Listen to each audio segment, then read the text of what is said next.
sa ating lahat. Nandito po tayo ngayon sa bahay ng First President of the Republic of the Philippines, General Emilio Aguinaldo. Kung saan dito niya dineclare yung Philippine Independence noong June 12, 1898. Puntahan mo natin sa loob.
Magandang hapon po sa ating lahat. Yung kaibigan po ninyo si Kuya Mark Tolentino ng AASENSO Party List. Sa likod ko po, yan po yung balcony kung saan po nag-proclaim si General Emilio Aguinaldo ng Independente ng Republika ng Pilipinas noong June 12, 1898. Yung historical event ng buong Pilipinas is very important yan as one of our advocacy ng AASENSO Party List na ipalam sa lahat ng taong bayan, lalo na yung mga kabataan, kung ano yung history ng Pilipinas, ano yung ginagawa ng ating mga national heroes, or at least yun ang maging inspiration ng ating mga kabataan para sa nation building natin.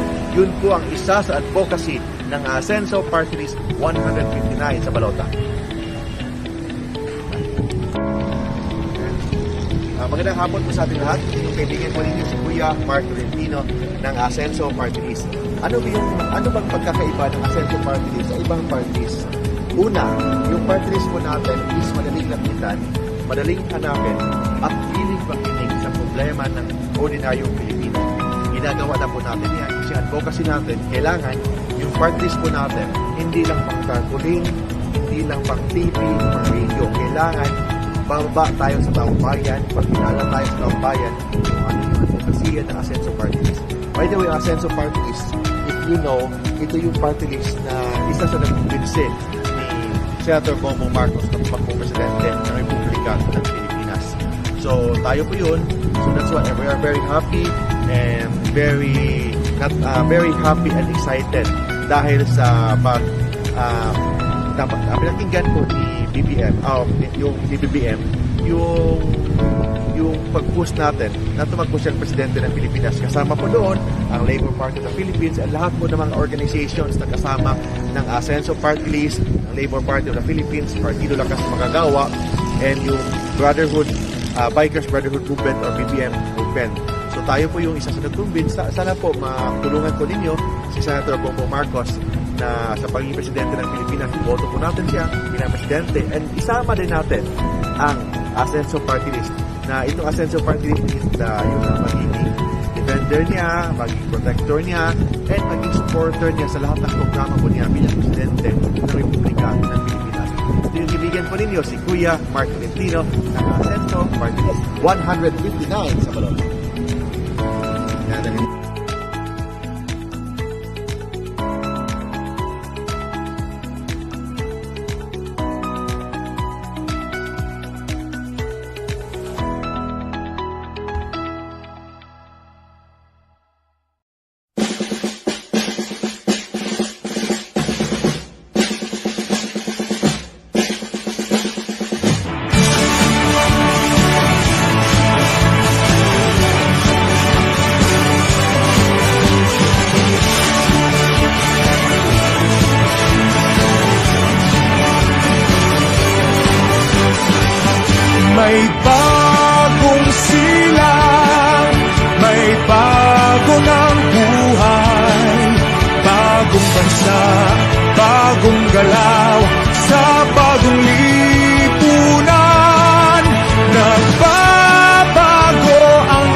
magdamag.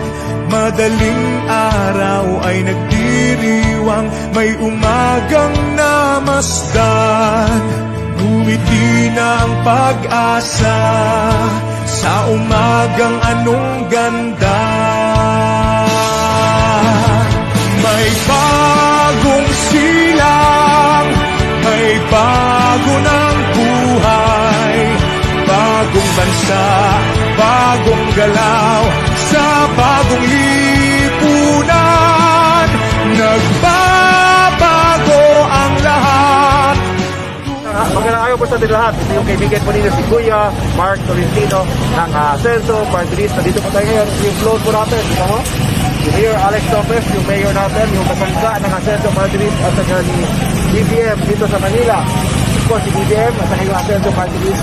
Dito tayo ngayon, ma-express natin yung support natin kay BBM at saka kay Mayor Alex Lopez at saka lahat po ng line-up po niya dito po sa Maynila. Yung AASENSO Party List, yun ang gagawin po natin kasi pag nanalo po yung AASENSO Party List dito sa Manila, we can be one of the partners of Attorney Alex Lopez na magiging alcalde dito sa Manila. Dito po tayo sasakay sa may float ng AASENSO Party List. Dito mo rin, float ng AASENSO Party List. Ito yung mga kanta po natin. Nandito po tayo ngayon. Unang-una sa pila, ang AASENSO Party List. Unang-unang pila, para at least makita natin yung suporta ng AASENSO Party List kay Mayor Alex Lopez at saka kay BBM. And sana po, tulungan po natin ang AASENSO Party List 159 sa balota. Yun po, yun ang gagawin po natin. 159 sa balota ang AASENSO Party List. Ibig sabihin, pag tinulungan po natin ang AASENSO Party List, tinulungan po natin si Bongbong Marcos bilang Presidente ng Pilipinas at saka yung ating sumusunod na alkalde ng Manila, si Mayor Attorney Alex Lopez. Ito yung kaibigan pa ninyo, si Attorney Mark Tolentino ng AASENSO Party List 159 sa balota. May bagong silang, may bago ng buhay, bagong bansa, bagong galaw.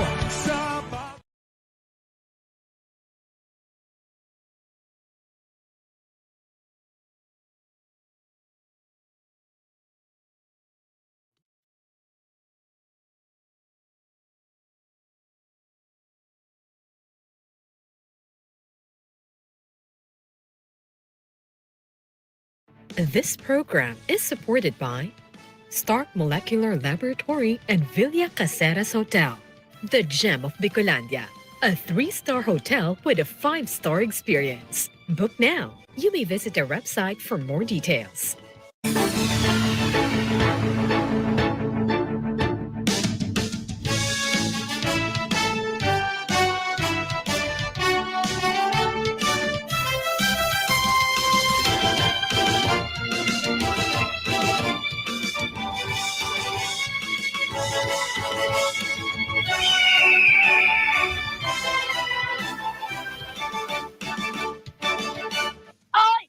Magandang gabi po sa inyong lahat. Luzon, Visayas, Mindanao, Patri. All over the And Philippines. outside of the Philippines. I'm sure Yes. marami tayong mga kababayan nanonood na Live nasa ibang streaming, bayan. Facebook. Oo. Alam niyo po nitong mga nakarang araw, sumalang po, kinilatis natin yung ilang senatorial aspirant na gusto pong makamit ang matamis ninyong oo. Ikaw ang iboboto ko. Buti sana kung oo, ikaw ba't ito binoto ko? Pero sa pagkakataon na to, isang presidential aspirant naman ang ating makakasama. Siya ang tinatawag na Buena Mano. Mano, ika nga. No? Good evening sa inyong lahat. Ihanda nyo na ang inyong mga listahan para alamin natin ang plataforma ng ating bisita ngayong araw. Issues, statements at paninindigan nila ang ating malalaman. Kaya samahan nyo po kami dito sa ASPN Primetime!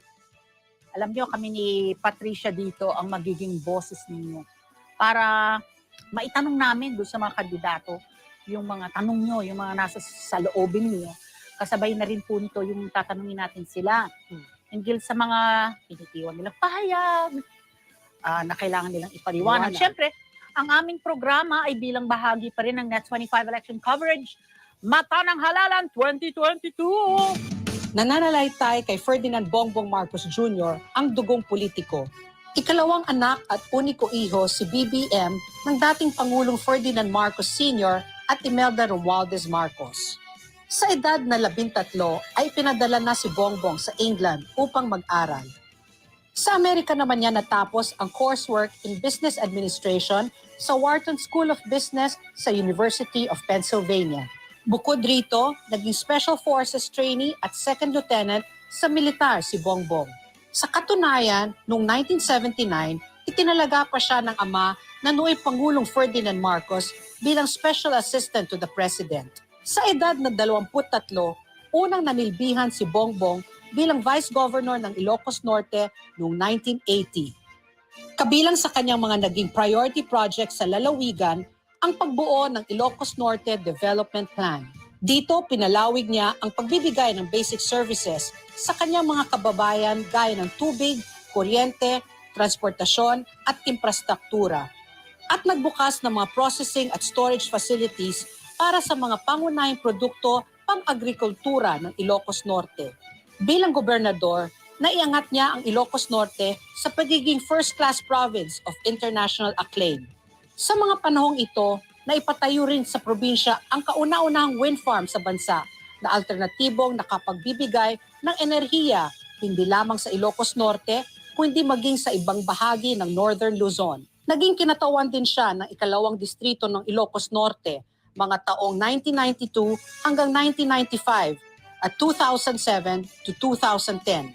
Bilang kongresista, ginawaran si Bongbong ng ilang pagkilala. Naging Deputy Minority Leader din siya sa House of Representatives noong 2007. Sa kanyang termino, inakda niya ang Republic Act 95220, Philippine Archipelagic Baselines Law. Taong 2010 naman nang maging senador si Bongbong. At noong 2016, tumakbo siya bilang Vice President, subalit na bigong manalo. Ngayong 2022, handa na si Bongbong na muling magbalik Malacanang. Sa pagkakataong ito, kung papalarin ay bilang ika-17 Pangulo ng bansa. Bitbit ni Bongbong ang 25 taong karanasan bilang public servant at ang pag-asang muling babangon ang Pilipinas. Hangad niya ang unification o pagkakaisa ng sambayanan. Layon din niyang isulong ang renewable energy sa bansa. Lalo pang pag-ibayuhin ang COVID vaccination efforts lalo na sa Bangsamoro Autonomous Region in Muslim Mindanao o BARM at ipagpatuloy ang Duterte legacy. Sa kabi-kabilang issue at mga pambabatikos, buong tapang nahaharap sa ASPN si Bongbong Marcos. Actually, tayo ata ang bisita. Sarap ng pakape, ha? Oo. Pangmayaman. Pinaunlakan na bisitahin siya. So, nandito kami sa kanyang HQ na to, no? Headquarters. Makakasama po natin ngayong araw na ito. Please welcome Presidential Aspirant, Senator Bongbong Marcos. Good evening. Good evening. Ayan. Very casual, no? Pero Oo nga. maganda pa Girl, yung katawan ni ano nga ako, Senator underdress nga ako. BBM. Nakapangkampanya ako eh. Oo, di bale. Oo. thank you Good evening, for... good evening. Yes, Thank you. oo. Thank you Nice to for see being you. our buena mano. Well, I'm very privileged. Yes. Thank you so much for accepting our invitation. No? Mhm. Na makausap ka namin, kami ni Pat Pidaza. And dahil nga meron ka namang mga interview na tinanggihan, so kami parang, Yeah. no, wait, thank you for Thank you for- pumayag ka na kausapin kami. Oo. Kayo hindi, never ko kayo tatanggi. Talaga. Bakit? Well, that's good to know. Ah. Kasi, Hindi na bale, huwag na natin pag-usapan. oy, pero ako full disclosure ha, Yeah. because isa ako sa nagmarcha sa I Ayala know. at saka sa EDSA. I You know know. that, diba? Yes. Oo. Pero surprisingly, yung kapatid niya, kaibigan ko ngayon. Oo. So, ako naman, full disclosure, dahil ang mga dasa, alam naman niya marami na si Bong, yung aking pinsan na namatay, at si Sandy, yung matalik na kaibigan ni Bongbong Marcos. oo. Baka, I hope it's reciprocal, it's two-way. Baka si Sandy lang nagsasabi na friend ka niya. And then talagang marami kami pinagsamahan. Oo. Hindi lamang yung Sande at si Bong, kundi Sina yung buong Mariles, pamilya, yung pamilya, oo. yes, sina Stella. So let's put it this way. Kasi you present yourself as a unity president, Yeah. di ba? Yeah. Para, Mm-mm. alam mo, kaya yung pinanggagalingan mo na, alam mo yung past, supposedly yung martial law, which was like, Tapos na. ilang dekada ago. more 35 than- years ago. Oo. ano na natin yan? Let's put it behind us. That's what you're saying. Let's move on and address the problems of the country together as one. Well, of course, but you know, if we are to gain perspective, sasabihin natin, want to talk about martial law. Yung mga ngayon na mga nasa politika, lahat yan may agenda. Kasama na ako doon.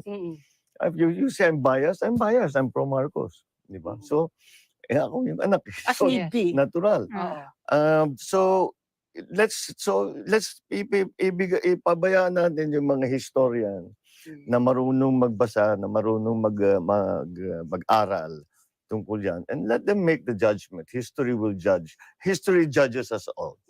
And let us allow history to judge that episode in our So count, let's say ako na nagmarsya sa EDSA, sa Ayala, to depose the Marcoses.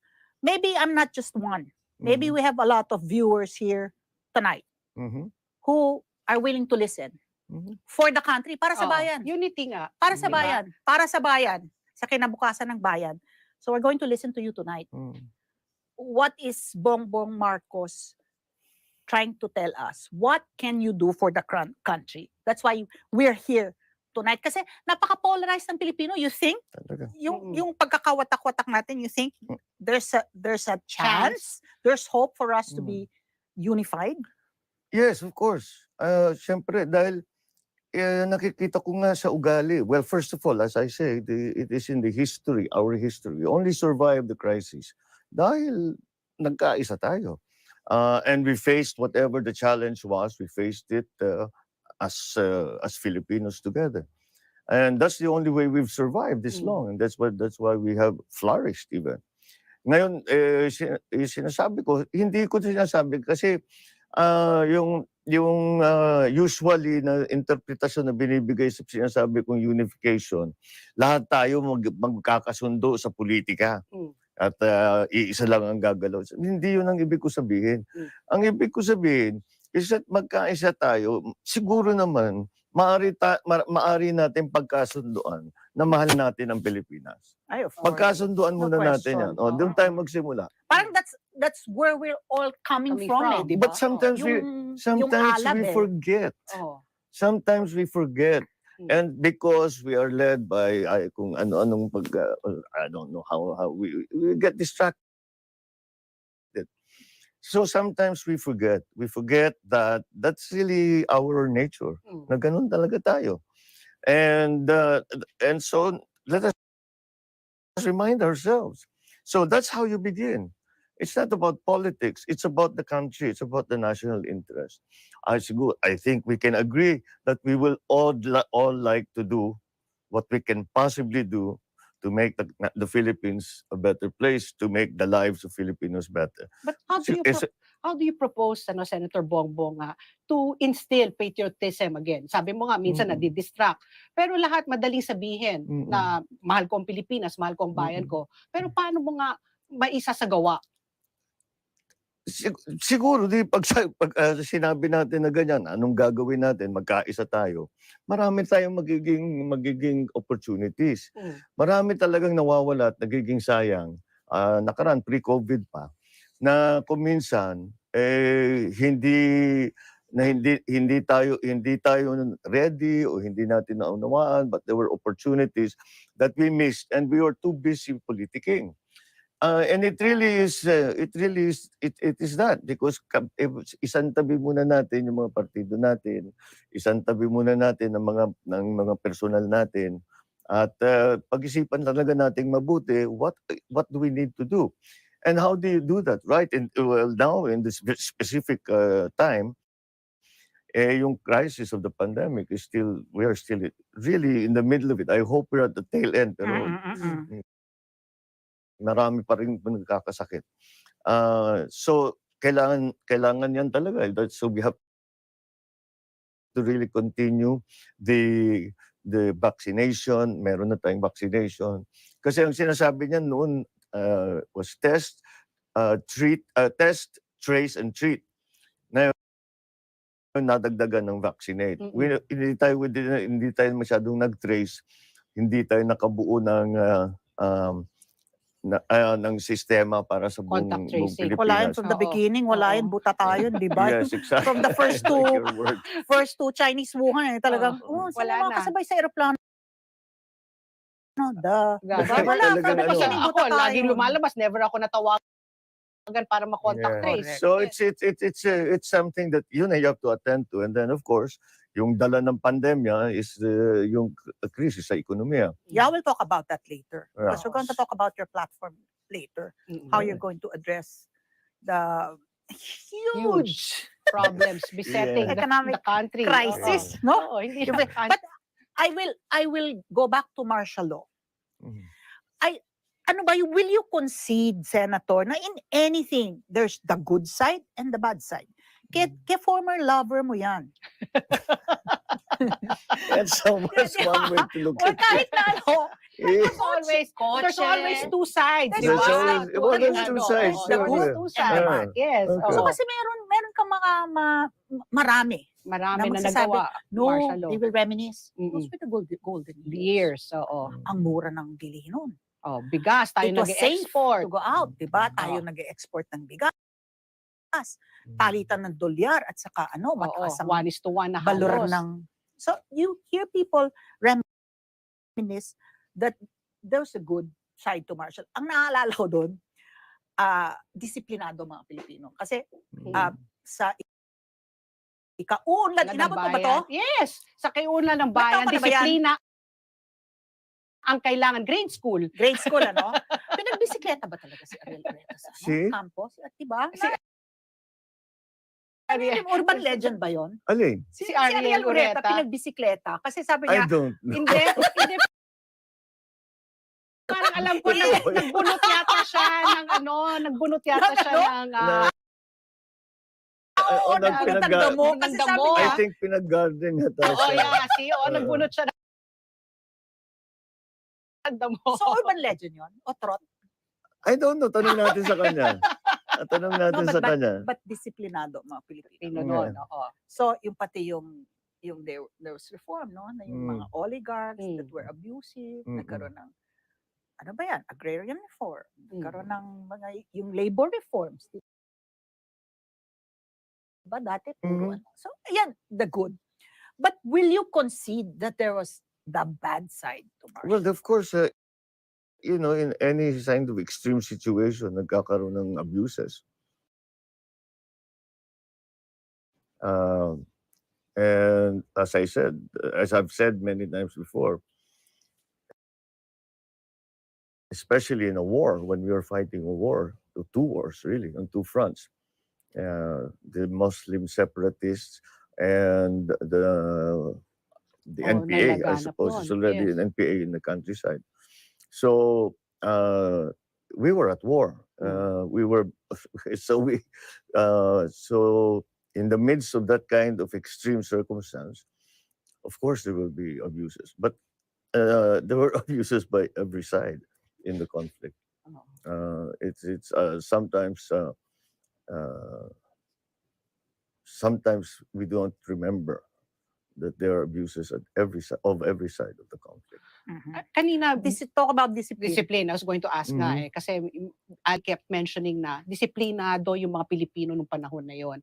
Ngayon, mga Pilipino, they're known to be pasaway. 'Di ba? I mean, simple rules, hindi ginagawa. Paano mo? Dati nun may curfew. Dati may Yeah, curfew maalala mo, lahat. may curfew 4 a.m. hanggang 12 midnight to 4 a.m. yata ang curfew noon. So Senator, how do you propose na ibalik ang disiplina sa Pilipino? I hope hindi na tayo babalik sa martial law unless absolutely necessary. But kayo po, ano pong suggestion niyo po? Paano niyo po mababalik? I don't think martial law ang nagdala ng disiplina sa Pilipinas. It was the understanding na meron tayong pwedeng gawin, and come everybody, we need your help, and let us all do this. I'm often asked, what is your father's legacy? And I always say, yes, there are all this infrastructure and the systems, the institutions that he set up, all of those. Yes, of course, we're all very proud of that. But the sense of nationhood, when we felt one, yes, we are Bicolano, yes, we're Bisaya, we're Ilocano, Tagalog, whatever. We're much bigger than that. whatever it is, we're Filipino. And that was very clear. Mm. And the culture, arts and culture was a very important part of Kuya, that. Of your mom. yan ang one Yes, oo. aspect na talagang napabayaan na nito dekada na to. Oo. Di ba kasi ASPN tayo? Oh. So ASPN pa rin kami. Oh. Anyari, sakaling pangulo ka. Anyari, ASPN, sakaling pangulo Pangulo ka na. na. Mm. Oo. So, tetestingin namin kung Mga ano to, kung iboboto theoretical ka nga namin. question. Oo, question. Diba? Kung iboboto namin, pag siya maging pangulo, anong gagawin niya? Yes. Malalaman natin ang sa pagbabalik po ng ASPN Prime time!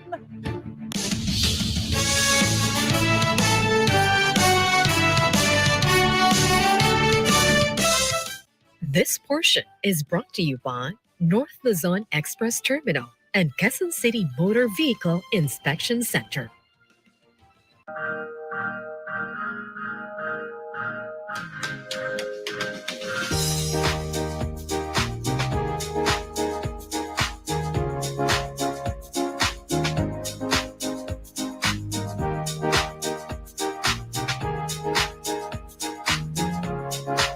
Aerobic Builders.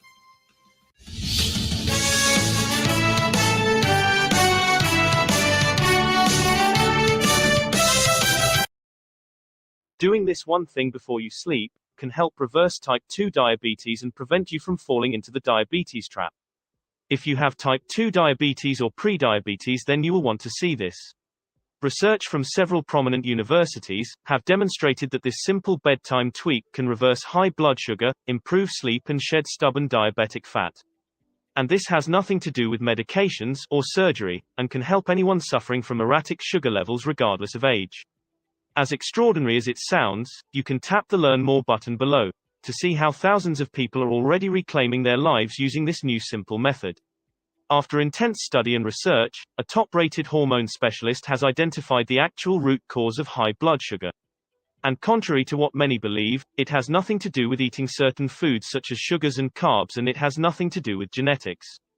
It has to do instead with dying beta cells located on the pancreas that are responsible for converting Ayan, nagbabalik po tayo dito sa ASPN Prime Time. Sabi nga namin, nag-coin kami ng, kasi ASPN na kami. Oo. Mm.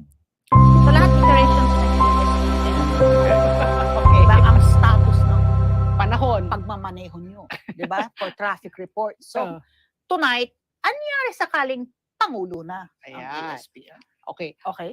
Ang una kong tanong, ang pagiging presidente, pagtatakbo bilang presidente, ito ba'y hangarin ng iyong nanay? O yung sa'yo talaga? Kasi marami nagsasabi, nako, yung mami yata, si Imelda, ang gusto tumakbo para, di ba, mapatuloy. So, why are you running? Not because my mother, my mother. Natawa ako sa question na Hindi, yun. kasi natural talaga eh. And Oo. syempre, sasabihin, yes, of course, yung nanay ko talaga, 5 years old pa lang ako. 5 years old ka pa lang. Gusto niya sa tinutulog ka dapat na. magpresidente ka, dapat magpresidente ka. Pero that's a Oo. mom, you know. Oo. She wants me to I succeed. never told that to my son. To be the next president, to be the president. Wala, iba yung pamilya namin. Okay, Di ko- so never it ko was your sinabi sa mom. anak ko Oo. yun, ha? So, lumalaki ka talaga na, No, I just keep hearing it. Alam mo naman yung mga tao. Oo. But as a matter of fact, if you ask anyone who knew me Mm-mm. at when I was coming out of school, iwas ako ng iwas sa politika. Yes. Talagang I didn't want to be in politics. Sabi Oo. ko, my dad did everything already. How will I, I will Fill always in. be in his shadow, and gano'n. And so, talagang, iba na, sinabi ko na sa kanya, I was always resisting. Lagi niya sinabi, tumakbo kang ganito, tumakbo kang ganyan. Mm. Lagi ko pinipigilan dahil ayaw ko ng, sabi ko, tsaka ang hirap ng buhay nung baliti ko. Oo. Nakikita ko yung buhay ng parents ko, nakikita ko yung buhay mo. And it's a Daming tao sa bahay, di ba? It's a Parang bukas na bukas yung thankless job. job. That's the part that got to me. It's a thankless. Why do you say that? Because it's true. Because anything you do, there's an opposition. Wala Oo. namang 100% May ang pupuna. support. So, but and it's just part of the life. But so I thought maybe I can try something. I'll just be private. But I ended up here because when we came back, I came back in October of 1991 from exile. kami ang issue, and we had to, and somebody come to go to the political level. Kasi doon kami, that's where we were under attack. And so the only way to defend ourselves was to also enter. And that's what happened to me. I ran for Congress. Okay. So, ASPN, Hmm. anyari sakaling Pangulo na. First 100 days, anong gagawin mo? You know, what are you looking at to accomplish in the first 100 days? Yung Lagi kasi honeymoon period, di ba? Yung nasa ano yan tinatawag eh, na honeymoon nasa period. dyaryo lagi yan, first Oo, 100 days. Oo. So, which is reflective of your priorities. Well, first of all, the thing is to get good people, Yun. get organized, Okay. get the government organized. Oo. So yung una mong gagawin talaga is kung may idea ka na, dapat meron ka nang papasok, makaumpisa na you start working already, you set up the whole system. And you talk to your people, you say this is how we're going to do it. And these are the areas that I think we should know. So I will get, then you get briefings. What does a budget look like? Ano bang pera ng gobyerno?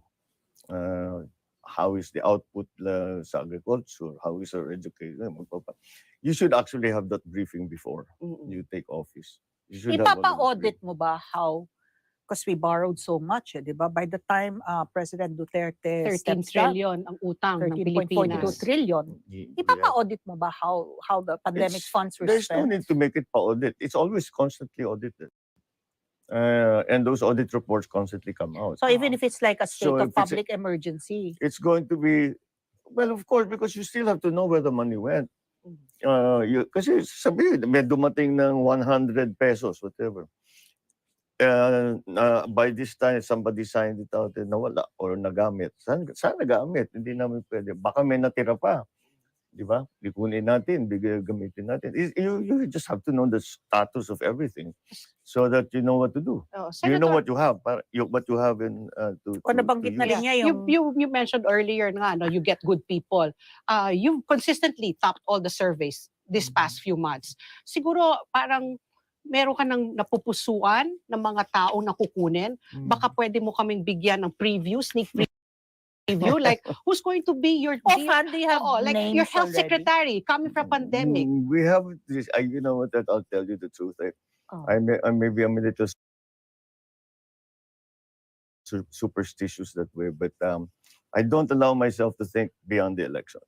Because I want to concentrate on the campaign, and I want to concentrate on the election. Bawal ang bawal ang hug, bawal ang kiss, bawal oo. selfie. Parang ano, yung status nila, it's complicated. No touching Very na. complicated. Nabasa mo ba yung Getting more comment complicated resolution? every day. No, so I don't really. People come to me and they say, "This fellow would do great. This lady has a good record." And okay, so file it away, but I'm not allowing myself to. Political debt. Because a lot of the appointments Yeah. is because you have utang na loob sa tao. Ganon ka rin ba? Because ano yan eh, ganyan, katotohanan yan eh, di ba? Kultura Reality, ng di ba? Pilipino dito sa But Pilipinas. the priority is not to repay your political debts. The priority is to get the government running. And you need good people to run them. So you try to get the best people. You take care of your political debts later. But you have to first organize.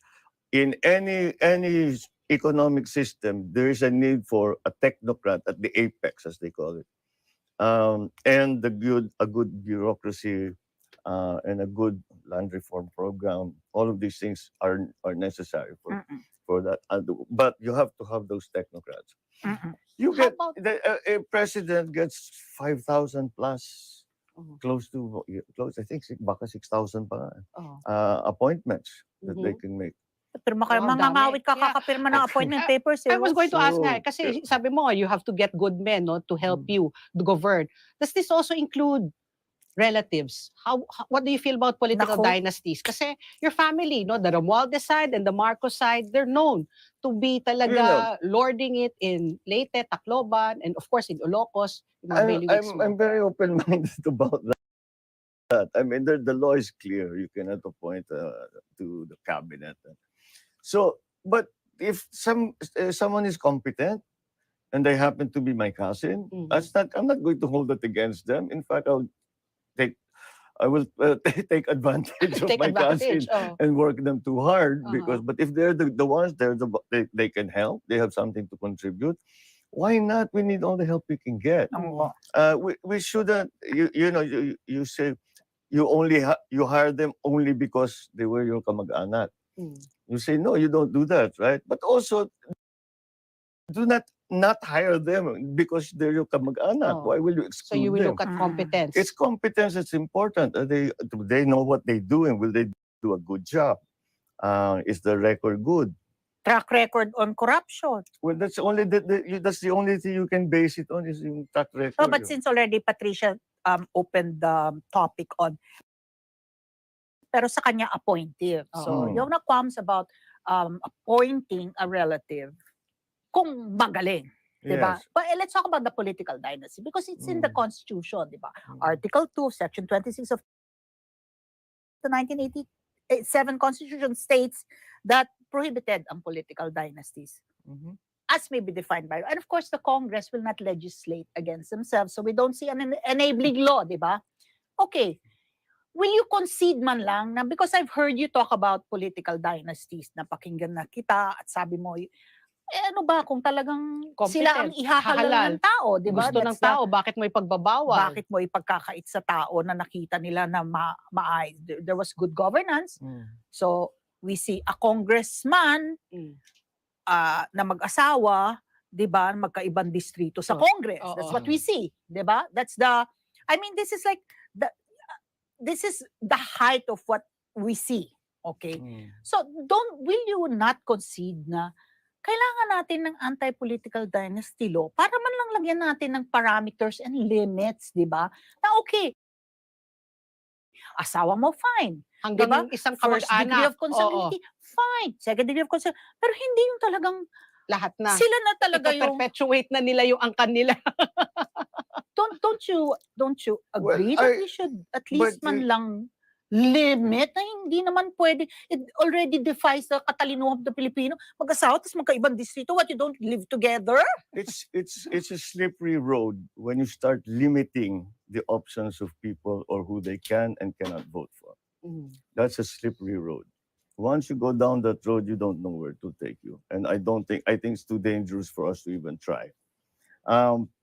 I always say that there's a very fine anti-dynasty law. And we have a perfect process. It's called elections. And as you say, if this is as I have said, that if that's who people vote for, listen to the voice of the people. But still, But there's the also- equity of the incumbent, but it di has ba? Pag also- nakaupo na siya, malalagay na niya yung kung How sino. many big families na natanggal silang lahat? Vico Soto. Na natanggal, Hayaan mo nang ako naman name. natanggal, natalo. Nabura. They Oo, just dahil- Kapag disappear. ayaw talaga ng tao, Oo, hindi na sila talaga. they will ihahalal. vote them Now, out. That's your of course, it's frustrating for us political observers that you can see that they're not. Ang haba ng pasensya kuminsan ng Pilipino. It is a big asset and it is a big liability. Longest Ang lockdown, talagang haba ng pasensya natin. Mahabang pasensya Longest ng lockdown Pilipino. in the world. Tapos sabi nga ni Secretary Guevara, walang nagdemanda. Tayo Wala pa rin ba yung Oo, longest masunurin. lockdown? Masunurin at takutin daw ang Pilipino. Mahaba talaga pasensya. Mabait ang Pinoy eh. Oo. Mm-mm. Hindi ba yun minsan inaabuso ng mga politiko? Naku. Ay, no. Let's talk about Kasi- ano. Oo. Let's talk about I could tell you stories. Stories. Sige, pag Ano, off Bongbong? camera. bakit mahirap ang Pilipino? Kasi parang kung ang analogy mo siya, barko. Tagas ng tagas yung ano, di ba? The leaks. Dahil wala tayong sistema eh. Wala tayong plano. Matagal na tayong walang plano. Basta't kung ano-ano mga ganito lang at a very small scale. So, pagka very small scale, matulungan mo at a small scale, yung isang city, yung isang distrito. So, kung gano'n lang ang pag-iisip, hanggang dyan na lang talaga yan. But we haven't come up for a long time na may plano. Ito yung gagawin natin. Ito yung gusto natin. Yung gusto natin in 5 years, nandito na yung Pinas. In 10 years, nandito na. Simulan natin. Hindi natin maaabot ito, pero simulan natin. Gumawa mo, we start again. We talk about institutions. We talk about the bureaucracy. You talk about the basics, about energy, about infrastructure, education, all of these things. Babalik tayo dun. Bumalik muna tayo dun. Dami-dami nating iniisip. Naipit tayo. COVID showed so much of the weaknesses that we have. And it really came down to basics. Agri. Napakasimple. Now we're stuck in this terrible economic crisis. What does everybody talk importing. about? Jobs, jobs, jobs. And that Balik is, sa- that is what we are going to talk Talk about about. when we come back. Kasi inisa-isa mo na yan, di ba? Oo. Kawalan ng job opportunities, Opportunity. di ba? Yung epekto ng COVID 19. Oo. na parang wala, lahat na lang money out, walang money in. Oo.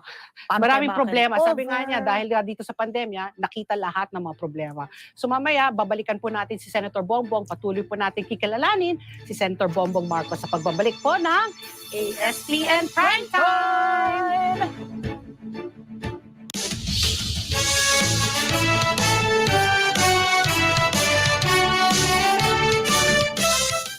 This portion is brought to you by Source Alliance and SCCI Management and Insurance Agency Corporation. Sa kalusugan at pabahay, aasenso tayo. Sa edukasyon, aasenso tayo. Sa pangkabuhayan at trabaho, aasenso tayo. Sa proteksyon ng karapatang pangtao, aasenso tayo. AASENSO Party List, inyong kaagapay. Sama-sama, sabay-sabay, walang iwanan. AASENSO ang sambayanan, AASENSO ang buong bayan.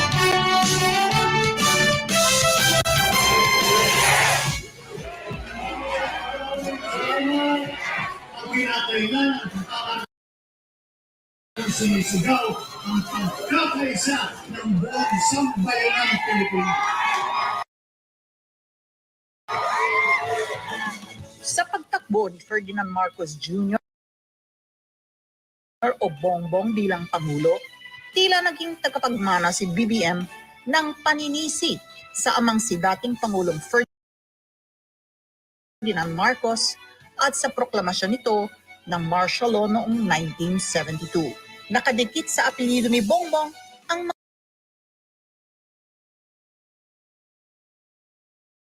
mga patama hinggil sa korupsyon, ill-gotten wealth at mga human rights violation na kinasangkutan ng ama at kanilang pamilya. 8 petitions for disqualification ang isinumite ng ilang individual at grupo kontra sa kandidatura ni Marcos. Pinakamatunog ngayon ang hinihintay na desisyon ng COMELEC sa disqualification case laban sa kanya dahil sa pagkakakonvict noong 1995 ng Quezon City RTC Branch 105 hinggil sa mga kasong tax evasion at hindi pagpa-file ng income tax returns mula 1982 hanggang 1985.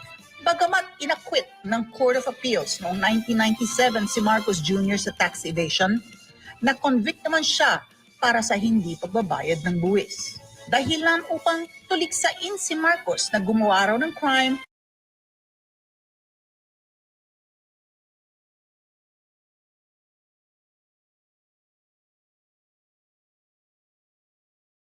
against moral turpitude. Kaugnay pa rin ang kanyang disqualification case. Matatanda ang no-show si Marcos sa COMELEC Zoom hearing noong 7 ng Enero. Binabatikos din ang pagbaliktad ng posisyon ni Marcos hinggil sa pagsasapubliko ng Statement of Assets and Liabilities o SALN. Kahit pa sinabi niya sa isang interview noong October 2021 na handa siyang ilabas ang kanyang SALN sa ngalan ng transparency at accountability. Naging sentro din ng kontrobersiya noong kongresista pa si BBM ang kanyang partisipasyon sa pagkakapasa ng Philippine Archipelagic Baselines Law o RA 9522.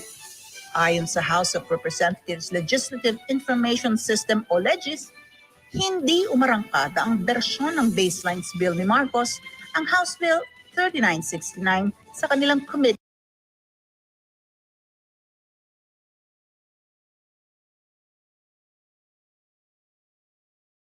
on Foreign Affairs. Ang panig ni BBM patungkol sa ilang issue at iba pang kontrobersiya, sabay nating alamin at siyasatin.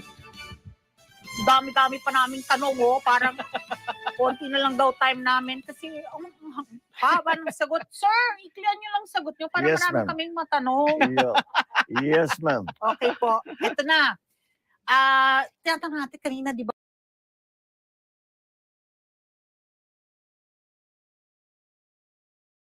Bakit mahirap ang mga Pilipino? Isa dyan kasi kawalan ng trabaho. Kawalan ng job opportunities ito. Kaya kailangan pa nilang mag-ibang bansa. Senator, pabor ba kayo dito sa kapapasalamang ng mga batas? Allowing 100% for foreign ownership ng public services. Yung foreign retail trade liberalization, di ba? Pinaluwag yung, binababa yung kapital nitong pwedeng mamuhunan dito sa atin. Ikaw ba protectionist? Kasi that came before from a protectionist, nationalist frame of mind. Yeah. Pabor ka doon? Para lang, sabi kasi dyan, this Mga will create dayuhan, jobs. mga dayuhan papasok na. A little bit of both kasi ang talagang yumayaman lang na bansa dahil sa trade. Kailangan talagang may trade, marami. But means marami kang pinoproduce. May manufacturing ka. Meron kang ipagbibili. May kapalit yun. So, yung trade ang papayaman sa'yo. Look at China. Yan dyan yumaman ng China. China yumaman dahil talagang yung there was a point that hindi ba lahat ng makita mo made in Lahat China. made in China. Nakita mo yung feature ng isang American show na they went into one home. Lahat ng made in China tatanggalin mo. There was nothing left. There was hardly anything left. And that's how they became so wealthy. So I say we have to find ways to encourage trade. That's the most important. But when you have industries at home that employ very, very many people, you try to do your best to make sure you have to consider them what used to be called, I don't know what the term is now, it's called an infant industry, yung nag-uumpisa pa lang.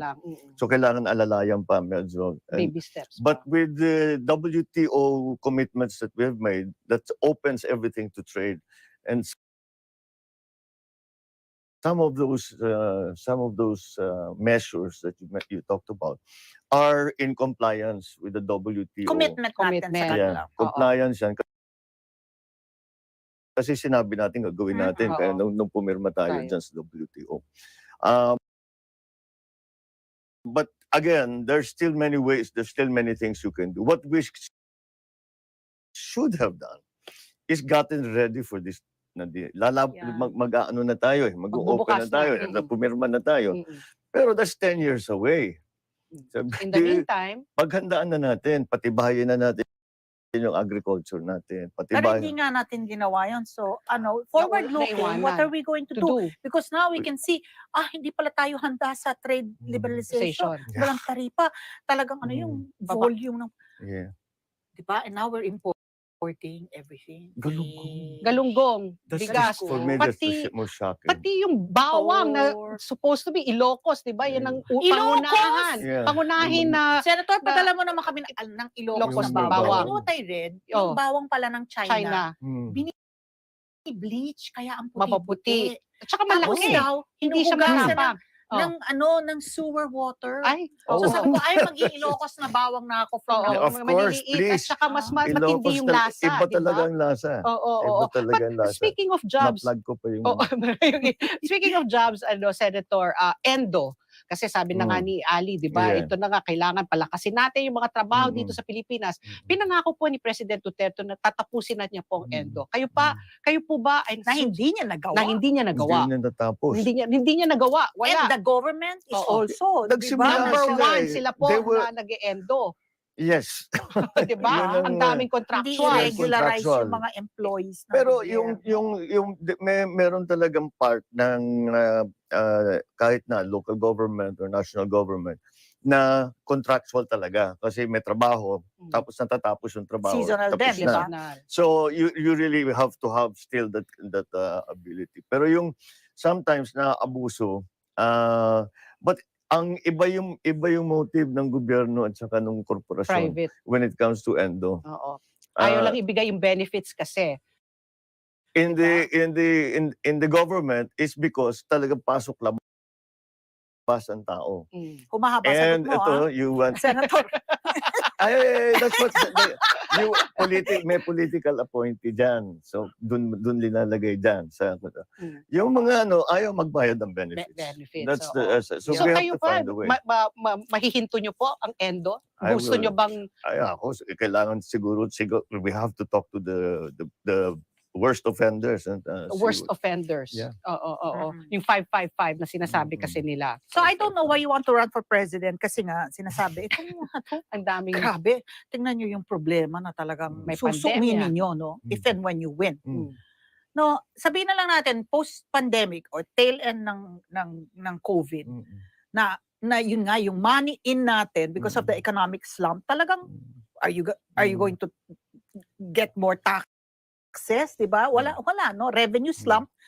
Tapos, money out mo, laki ng gastusin that's not mo, going di ba? to be popular kung bagong presidente ka tapos you will institutionalize ka agad. You will introduce What new are we taxes. going to do Yeah. How are you with going No, to I- deficit? Oo. I think what we have to use more of and explore more of are partnerships between the private and the public sector.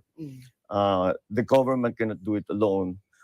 Certainly, the private sector can revitalize the economy. I mean, so kailangan talaga tignan natin kung ano yung mga pwedeng maging advantage. Kasi kung may project, lalo na pagka malaking project, like a power plant, yung linilipat mo, the financial risk goes to the private sector. The political risk go to the Government. the government. So it's a good trade-off, and you get as long as the government gets what it needs, then it's good to have that partnership. So we have to look more into that. Maximize nga konti ang, but we're not so badly off as compared to other countries in terms of debt. But it's still not very good. It's not very good. Kasi Baka- ang nakakapanghinayad, Senator, is sinasabi nila, ang laki ng utang natin rin kasi malaking porsyento po ang nawawala dahil sa korupsyon. In fact, there was an estimate na 20% of the national budget, which is now at 5 trillion, I don't have the exact figure, 20% goes to corruption. That is 1 trillion already, if we're going to believe this estimate. How are you going to fight corruption if it's this magnitude? Or you have to you have to organize the government so that you are not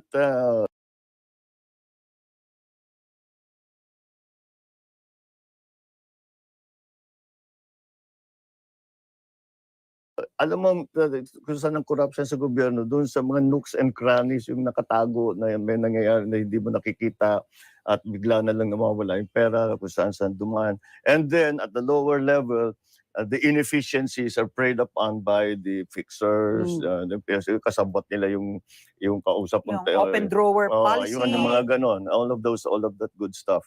So Good stuff. yeah. Oo. So, yun, you have to streamline the government.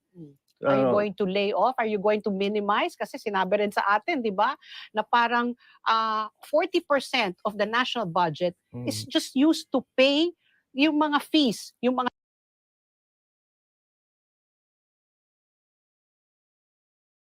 sweldo ng mga government employees. At sinasabi masyadong bloated. In fact, there are thousands of positions na hindi pa napupunuan, which means to say na hindi naman talaga kailangan, Well, pero kailangan punuan. If they're in the civil service, hindi mo na pwedeng tanggalin. Oh, correct. Trainingin mo na mabuti. Oh. Nandyan eh.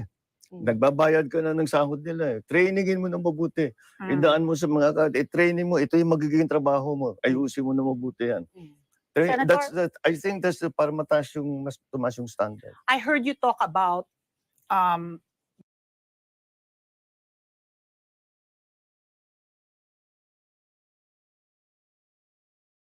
being open-minded to mining. Because you're talking about revenue di ba? I heard you say, kailangan natin itong pera na manggagaling sa pagmimina. Especially now, December 2021, we lifted yung 4-year open pit mining ban, and then lifted na rin yung moratorium ng agreements ng new mineral agreements. Extensive environmental damage on one hand, kaperahan. On the other hand, sasagutin ni Senator sa pagbabalik ng ASPN Primetime.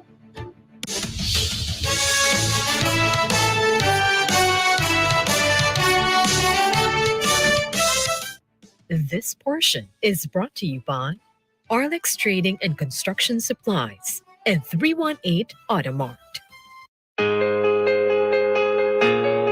Ang agrikultura ang pangunahing pinagkukunan ng kita ng 25 hanggang 30% ng manggagawang Pilipino.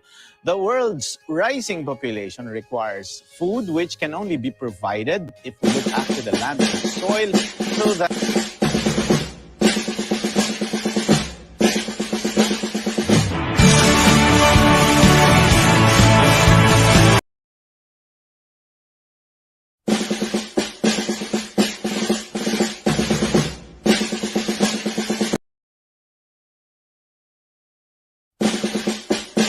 it can produce nutritious food, support productive farms, and support healthy communities.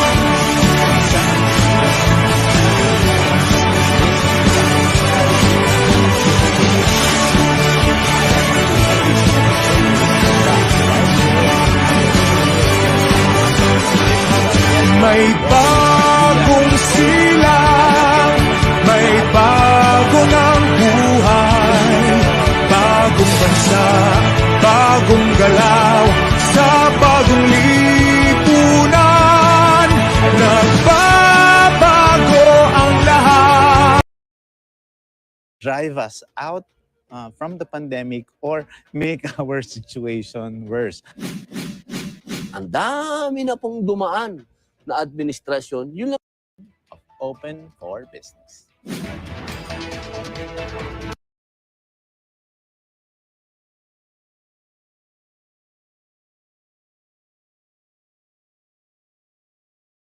Environmentalists ang kasagutan ni Senator Bongbong Marcos. Tungkol sa open pit mining. Oo nga, di ba? Papayagan Extensive environmental damage kung papayagan mo, lalo na yung open pit mining. Or yung kailangan Limpak-limpak na pera. First, there are different forms of mining. May mining naman na hindi necessarily extreme damage to the environment. That's why, pag wala ako open pit, I'm really takot dyan. But these are the balances that every government has to make. Ganyan naman talaga. But basta makita mo, advantage yung tao, kailangan. Is there such a thing as responsible mining? There is. I've seen it in many places. You know. Okay. Alam mo, tingnan mo, pakita mo kung gaano kakapal yung mga Wala na, tanong kinuha natin. na eh. Kinuha na yung mga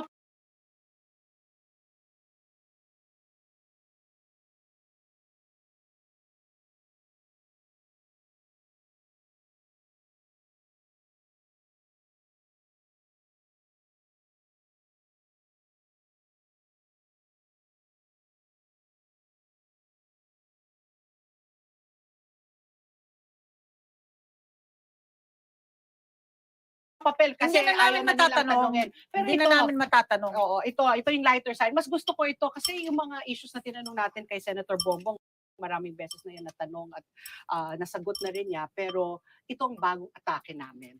So ito po ang fishbowl. Gusto ko akong pipili pero gusto daw ng sige, you go ahead. Hindi, ikaw. Ako.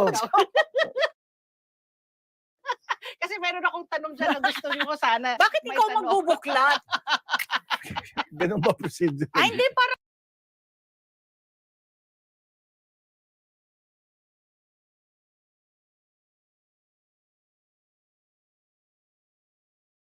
seryoso naman. Seryoso, hindi pwede. Tanong mo na ang daya mo! Sige, Daya mo na pili na ngayon. sige. Ang katanungan dito. Quick lang ha. Ano- Bilis lang para madami tayong matanong. Kailangan ko magsilamin. So far, ang biggest contribution sa bayan or your accomplishment. Nahalal ka bilang governor, congressman, and senator. Biggest accomplishment. Oo. As a congressman, what's Sa your akin biggest talaga, achievement? ayoko naman siguro sabihin, may isa lang. Yung pinaganda namin, Favorite mo? yung pinaganda Biggest namin yung na nga agrikultura at saka turismo sa Ilocos Norte. Okay. At yung mga batas na nag-create ng yung Youth Commission, yung batas, yung sa baselines, may involvement with the baselines. even with the BBL. So As congressman and governor na Madali yun. yes, And yeah. senator, any biggest Those were accomplishment? as senator. As senator. As senator. Okay. Next question. Parang masyadong nangangatog naman si Senator. Nabunot? Oh no. Ano? I'm scared. Ayun! You Yan ang read, gusto please. ko. Huh? Yan. Sino ang totga mo? Ay, marami. Sabi ko na eh. Lahat nakatakas na eh. Si Lisa lang ang pinagbigyan ako, hindi The tumakbo. one that got away. The one that got away. They all got away. They all got away. Buti na lang because there's Lisa in the end. Oh, shall we name them? Hindi siya nakawala. Ah, Ay, alam niya, no? I challenge you. Challenge me. I know. Alam Some ni of them. Patricia ang kanyang I nakaraan. thought, ikaw naman, I thought we were friends. No, we're friends. That's why I didn't say na nga. Sabi ko lang, alam ko na. Napulot si Totga. Napulot si Ito, Totga. the one that got away. I never heard that term before. Ako rin eh. Recently na. Tanong mo to. Tanong ko Sagot ka. Ay, sinagot na niya to eh. Sige Ano? na, mama's boy ka ba? Do you ever feel like you're being watched? You are. The browser you're using is allowing your behavior to be exploited and monitored. Some websites allow over 100 trackers to latch on. I guess, yeah. Well, O, sige na. Sabi, malaki ba sila? Ang gwapo-gwapo mo, bongbong. Ang Ay, gwapo-gwapo mo, hindi, bongbong. hindi, Katilid. Ay, hindi, tumakbo kang ano? hindi, Tumakbo kang presidente. hindi ganun. Hindi kami binababy. Pero Pero- mama's boy ka kasi only Pero boy. siyempre, basta kung may kailangan doon, sa kanya ako pupunta. Stricto yung tatay ko eh. Stricto si tatay. Strict Kaya si kay dad. mami pupunta. How did you call your dad? Dad? Dad. Dad. Okay. What music do you listen to? Kasi, alam mo, pinapadala ko yung saxophone ninyo. Ah, We parang wanted to ngayon, hear hindi you na ako play. marunong eh. Ah, Hindi talaga? na kaya, tagal natin. Parang dito. ang ano pa naman nun, di ba? Sexy. Parang si Bill Sexy. Clinton, sexy, di ba? Ang ganda. Hindi ka na sexy. No, So what hindi music, na. what music do you listen to? If I'm just want to listen, I listen to Oh. jazz. Not Beatles. Alam ko So sino. Also- who's your favorite jazz artist? Who? What kind of jazz?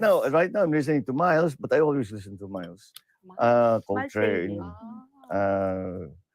Wow. Mm. Chick Corea. The other day I was listening to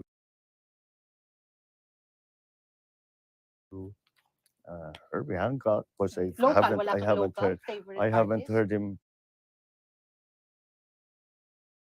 play for a long time. Local. Mga local, hindi ko Freddie nakilala Aguilar? kasi hindi na ako nakakalabas. Freddie eh. Aguilar. Kasi Freddie, oh. Oh, siyempre. April Boy Regino. Ano ko yun eh. Hotdog. Kaibigan ko yun. Yeah, Love hot dog. Another. VST Ano? Company. What is your biggest regret in life? Kaya, naku mo, bibigyan ka ng pagkakataon. Ano ang babalikan mo kaya? I will help my father more. I should have been with him and helping him and doing more. Kasi in fairness, ang gwapo-gwapo. Syempre hanggang ngayon naman, di ba? So eligible bachelor. Okay, ito. Ano ang paborito mong, nako, gawing exercise? How do you keep How do yourself you keep fit? Yes. I go to the gym How often? In a as commercial often as gym? I can. Mm. In a commercial gym? No, what happened was You have a gym in the house? nagka-COVID, Oh. everything was closed. I started with a small set of Oo. tapos lumaki na Add-on, lumaki. add-on. So may gym na ako ngayon. Same tayo. Okay.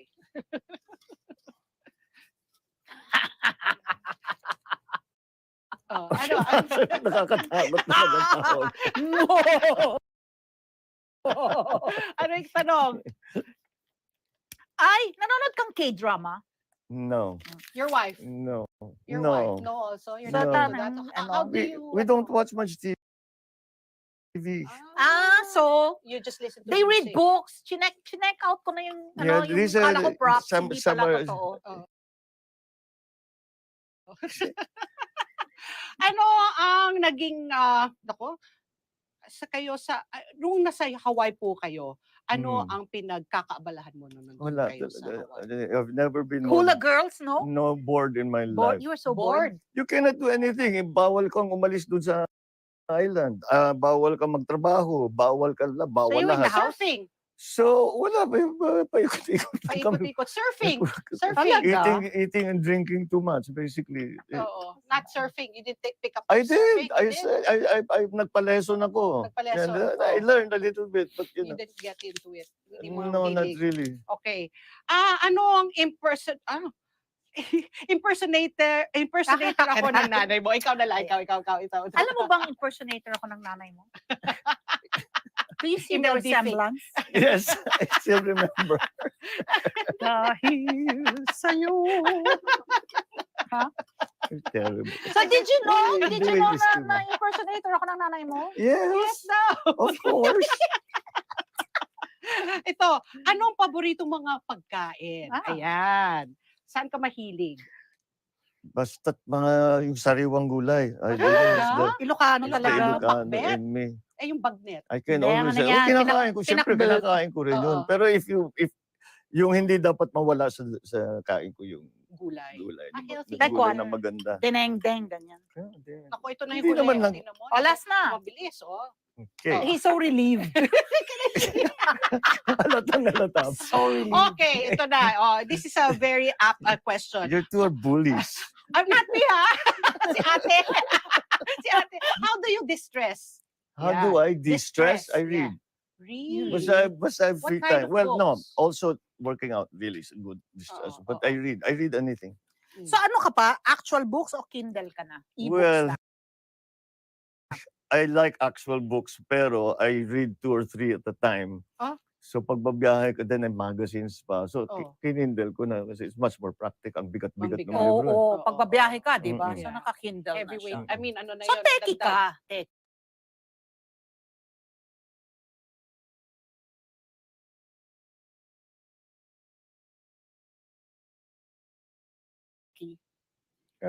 Guys, Paano mo pabibilisin ang internet ng Pilipinas? Inumpisa na. May nagdadagdag na ng mga data centers, maglalagay na ng data centers para bumilis ng konti. And then meron kaming tinitignan na gagawin daw fiber optic from the States hanggang Pilipinas. That will immediately increase our bandwidth. So that's those are the immediate ones. But then we have to really get somebody to come in and figure out paano natin gagawin dito Yeah, sa siguro yung yung 100% infrastructure. na foreign ownership Ship na na. ng Oo. telecommunications. parang ganun. Parang Okay. ganun ang papunta. Senator Bongbong, thank you. Thank you very for much. having us. And now, you have the floor. You can talk to the people na. Thank you. Thank you Pagkatapos both. mo aminin na marami kang thought. Ang gaganda nila. Alam ni Pat. Madalas ako mabasted. Madalas! Thank you.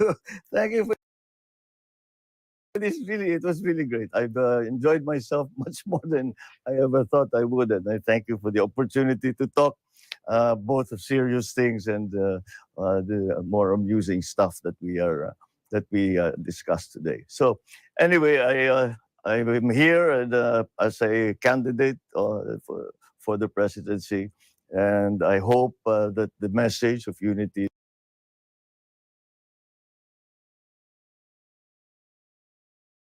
that Inday Sara and I have been espousing around the country is a message that will reverberate in your hearts and remind us that we are Filipinos and it is only a Filipino that will help another Filipino. Kaya yan po ang ating mensahe. Huwag po natin makakalimutan. Mahalin po natin ang Pilipinas. Mahalin po natin ang Pilipino. Maraming salamat. Maraming Thank salamat you very po. much, Senator Bongbong Marcos. Ito sa privilege na bueno mano nga, siyang unang presidential na nakausap natin. Ayan po. Presidential aspirant para unti-unti nang inumpisahan na natin. Hopefully, we can talk to the other presidential aspirants at pagtatabi-tabihin namin kayo para kung sino talaga ang deserving ng ating matamis na boto sa darating na Mayo. Abangan nyo po ang aming mga magiging bisita at sabay-sabay nating himayin ang kanilang plataforma. Kilalanin sila para mapag-isipan nyo ng mabuti kung dapat ba sila mapasama sa ating balota. Ang ating programa ay bilang bahagi pa rin ng Net25 election coverage Mata ng Halalan 2022. Samahan niyo po ulit kami nitong si Patricia sa ASPN Prime Time!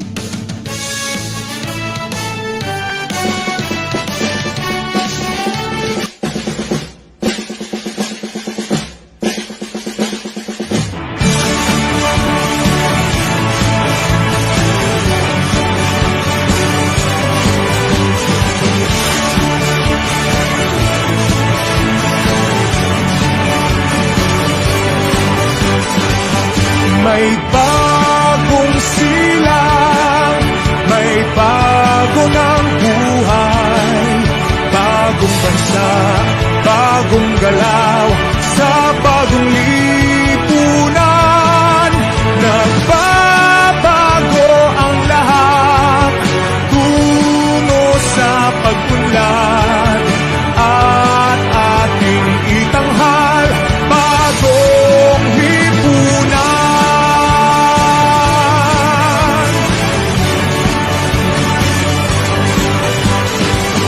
Ang gabi nagmaliw ng ganap, at lumipas na ang magdamag.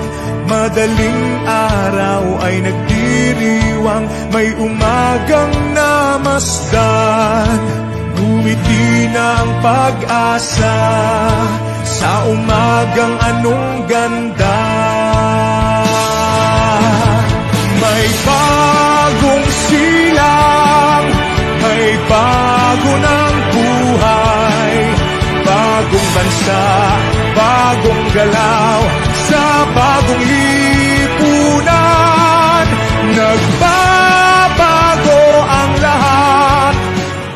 Magandang araw po sa ating lahat. Ito yung kaibigan po ninyo si Kuya Mark Tolentino ng Asenso Party List. Dito po tayo ngayon. Yung float po natin. Kita mo? Si Mayor Alex Lopez, yung mayor natin, yung kasangga ng Asenso Party List at saka ni BBM dito sa Manila. Of course, si BBM at saka yung Asenso Party List. Dito tayo ngayon ma-express natin yung support natin kay BBM at saka kay Mayor Alex Lopez at saka lahat po ng lineup po niya dito po sa Maynila. Yung Asenso Party List, yun yung gagawin po natin kasi pag nanalo po yung Asenso Party List dito sa Manila, we can be one of the partners of Attorney Alex Lopez na magiging alcalde dito sa Manila. Dito po tayo sa may float ng Asenso Party List. Dito mo rin, float ng Asenso Party List. Ito yung mga kanta po natin. Nandito po tayo ngayon. Unang-una sa pila, ang Asenso Party List. Unang-unang pila para at least makita natin yung suporta ng Asenso Party List kay Mayor Alex Lopez at saka kay BBM. And sana po, tulungan po natin ang Asenso Party List 159 sa balota. Yun po, yun ang gagawin po natin. 159 sa balota ang Asenso Party List. Ibig sabihin, pag tinulungan po natin ang Asenso Party List, tinulungan po natin si Bongbong Marcos bilang Presidente ng Pilipinas at saka yung ating sumusunod na alkalde ng Manila, si Mayor Attorney Alex Lopez. Ito yung kaibigan pa ninyo, si Attorney Mark Tolentino ng Asenso Party List 159 sa balota. May bagong silang, may bago ng buhay, bagong bansa,